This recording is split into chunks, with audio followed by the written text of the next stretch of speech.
Welcome back to my channel. Today we are reading Mr. Small, A Big Day Out by Roger Hargreaves.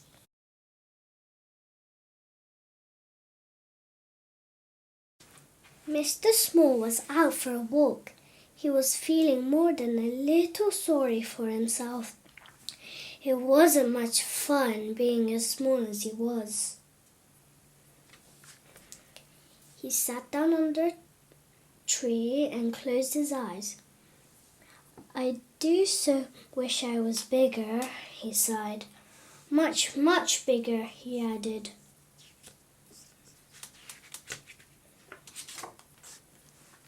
Now, Mr. Small did not know that there was a wizard lying down on the other side of the tree. He had stopped for a snooze, and just as he had been dozing off, the wizard had overheard Mr. Small's wish. The wizard smiled to himself.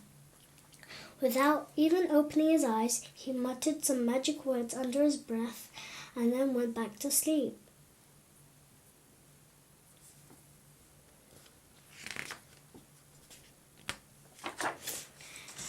As Mr. Small lay there, something really quite remarkable happened.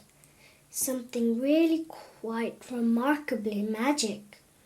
Mr. Small began to grow.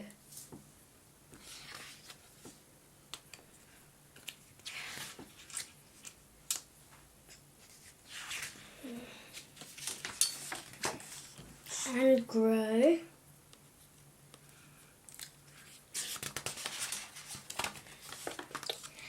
And grow until he bumped his head on a branch. When he crawled out from underneath the tree and stood up, he was taller than the tree, much taller. "Gosh," said Mr. Small. He could not believe his eyes. He could not believe his size. He went for a walk to try out his new size. It was wonderful. He could see over the top of everything. He leapfrogged over trees and jumped over rivers.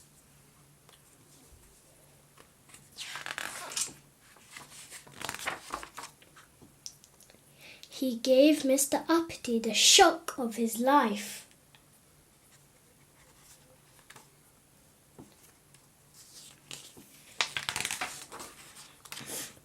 He was stronger than Mr. Strong.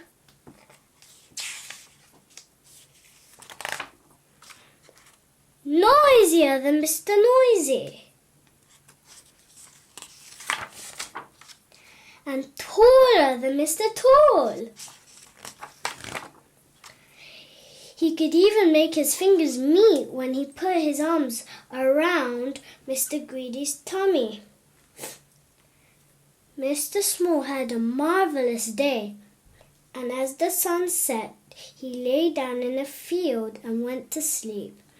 As Mr. Small slept, he shrank back to his normal size. For you see, the wizard had cast a spell that would only last one day.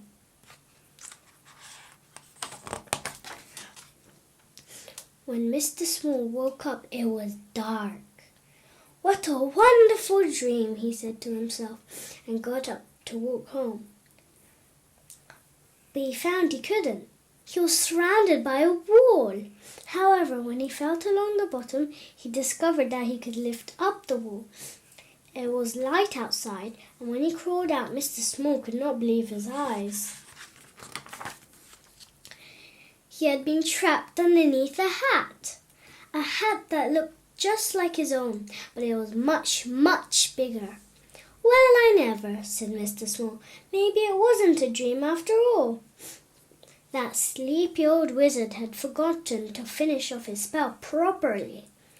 He had forgotten to make sure Mr. Small's hat would shrink back to the right size. Mr. Small now had a 10-gallon hat. A 10-gallon hat for a pint-sized person.